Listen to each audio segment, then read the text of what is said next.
Well, hello, KCPS admin. I am starting to create videos. This is mostly for me because I find the best way for me to learn all these different website systems that we use is to kind of prepare to teach it to other people. But I figured I could also make this available for new admin, but also I might be going through different apps that you're not familiar with, didn't know that we had access to, or just haven't had the time to really dig into. So hopefully you guys can learn a little bit about some of these apps that our school system has. I'm going to go ahead and share my screen. And the first app that we're going to get into today is called what our teachers here at East call eHall Pass, but the actual name is Securely Hall Pass. If you Google that, you should get it. Students have access to it on Clever, and I do have a quick link here. So pass.securely.com slash, I've got it linked to the dashboard. The dashboard is the most important where I use it the most day to day. So if you want to bookmark that, I'm going to show you guys a little extra tip that I do with my bookmarks. So I want to bookmark this page because I'm using it. I'll put it there. So it's got the logo, but it also gives this name, and that name takes up all this space. So what I do is if an app has a logo that is easy to recognize and I know what it is, I'll just right click on it, click edit, and then you have to click space. And now the name is just an empty space. So now instead of having all that text there taking up space, now it's just the logo and I know to click it. Okay, so eHall Pass. This is a hall pass system that teachers and students can use so that you don't need to use paper passes.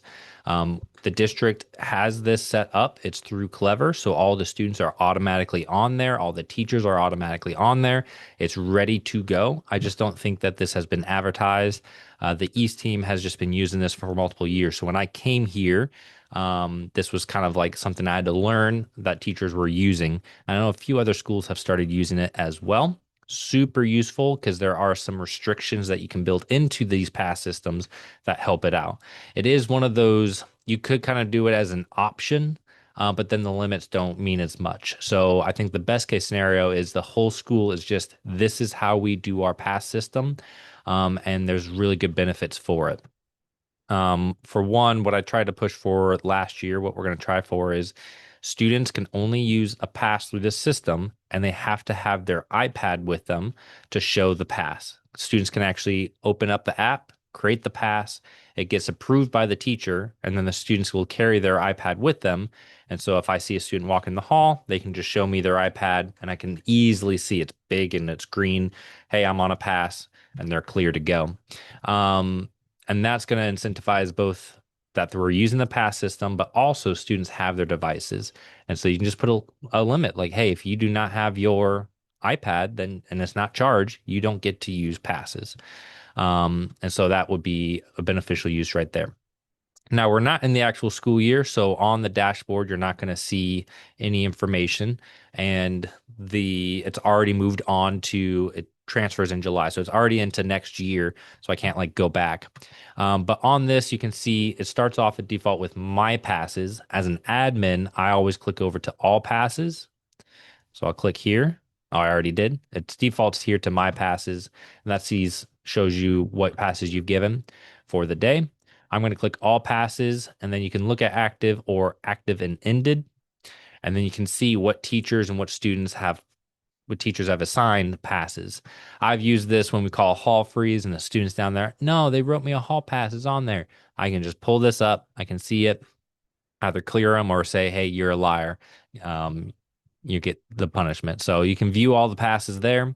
Um, so that's the dashboard. Very useful to kind of just check on everything going on for that day. You can also go to history. I would imagine that this would be something if you need to do a um, search for a student to see what sort of passes patterns they're doing, or a teacher, how many passes are the teachers giving. There's different things that you could look up there, but there's other reports down further as well. Teacher pass is where you could actually go to create a pass, or the teachers could. Again, students can actually create the pass on their iPad and then bring it to the teacher. And the teacher has a pin that they've created that's in your profile that they just approve it. But you could also pull it up. Hey, I'm sending you to so and so. Off you go. So teachers can create the passes as well. Or if the teacher wants more control, they can run it this way and then it just pops up on the student device. Either way, and now admin, our librarian, anybody can create passes for that as well. Or for like, let's say counselors. Counselors are more like, I need appointments. They can actually set up appointments with students for certain times of the day. And then the student will get notified, hey, I need to go down to the counselor at the specific time. And they can actually show their teacher, see, I have an appointment with my counselor here. So that's a really good one for your other staff to be using. You could probably use this for like an advisory as well as set appointments so that they're pre-approved by everybody. Kiosk, this I think I've kind of looked around at it. We can set up our iPads in kiosk mode, and then students can create passes that way. I think you would want like a designated computer in like the front office or the library or something like that. I think it works really well if you get like every student has badges that they can scan, but they can manually type in as well. It's just another way for students to type in for their passes. I think this is more for a school that doesn't really have student has devices. This would be how the students could self-create their passes. So there might be some small niche uses for kiosk. I've kind of played around with it, but that's kind of what that is for. Um, if you're going to have set times out of the office, you can create those.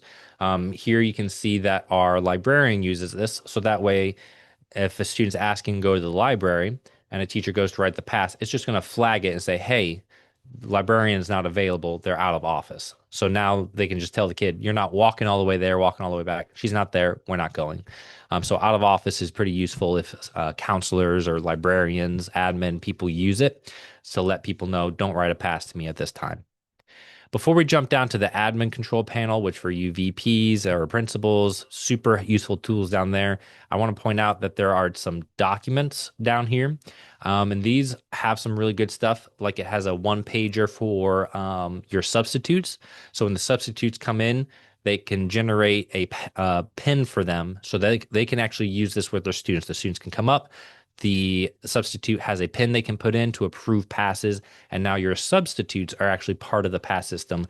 And now you don't have two things going on where your subs are sending out little sticky notes and then regular teachers. That's what frustrated me last year. So I was glad I found that document. And now it can be, we are 100% e-hall pass. Even the subs are going to be using it. So that's very useful. There's also further training videos. I don't like to go into all the nitty gritty of the systems. I kind of think about what would I want as an admin. So getting to that, I'm not going to spend a lot of time in the school and district reports. There are some good reports that I've seen up in here, like a meetup report, put in a couple of students and see, hey, is there a pattern of meeting going on between these students? And it'll show you if they're trying to meet up all the time. And then I'll show you how you can stop that from happening in just a second. Queue settings. So I just turned this on, so I haven't had time to look at this. We'll come back to it because this is actually useful because I've set a limit. So let's jump down to limit. You can limit student passes. Currently, it doesn't say it up here, but on my dashboard, I think it will. There is, we'll just go up and see. There is here we go, a limit of 20 total passes at a time. You can make that number whatever you want. I created that by doing the limits, and you click on limit student passes, create a new limit. And if you do it for all students, you can create a pass limit.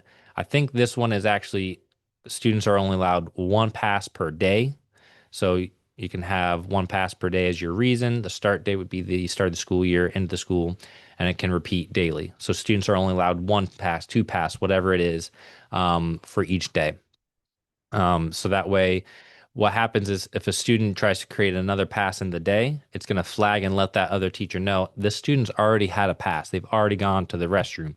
You'd be like, no, you're not doing this all day long every hour. Go sit down. You can limit the max cap on location. So our bathrooms, we can just make sure that there is only 4 going to the bathroom. I think this is the one. Yeah, so this is how you set your school total limit. So there's only 20 total passes allowed. If the 21st student tries to create a pass, it's going to say you cannot. And so actually in the setting, I was able to create a queue. So this now we could set up the student is allowed to enter for a queue time. So you can get really specific with this for different hours. You can maybe set different limits, different queues, all these sorts of things. You could also block certain passes during the day. So I believe I saw it pass blocking.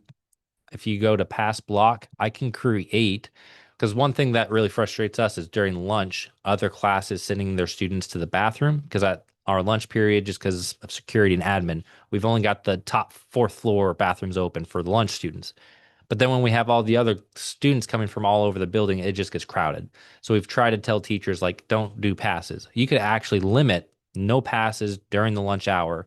You could still allow for like appointments and things like that, but it will block all other reasons. So you can do it during the time of lunch. And now I don't have any problems with passes being created during the lunch hour, which I think is very useful. So limits, set those up before the start of the school year or adjust them as you need to. You can also limit specific users, and you can limit if Johnny has a pass, then Susan is not allowed to get a pass. And this stops the meetups of people who are, couples or people who are beefing and having issues or are just hanging out or whatever it is. You can actually make it so that two people, specific people, don't have a pass at the same time. So there's all sorts of little manipulations that you can do. Um, and then that's kind of the main thing. You can mess around with your system settings and modules. This is where I turned on. You can turn on and off certain things like the queue management. You can use this for visitors and things like that. So there are some other things to play with that I haven't turned on. But you can adjust these as you see fit. But as you can see, now you have a pass system that admin is able to control a lot of the features and make limits. So that way students aren't just getting passes all day long. I would really encourage that you kind of get your team started up with this, get a few teachers who can really be pros and advocates and do trainings. There are training modules and all those sorts of things and videos so you can get everybody on board. This has been a pretty useful tool, and going into this next year, now that I kind of know more about it, really going to be a useful tool for our pass system. I hope that you found this helpful, and I look forward to seeing you guys in a next video. Thank you.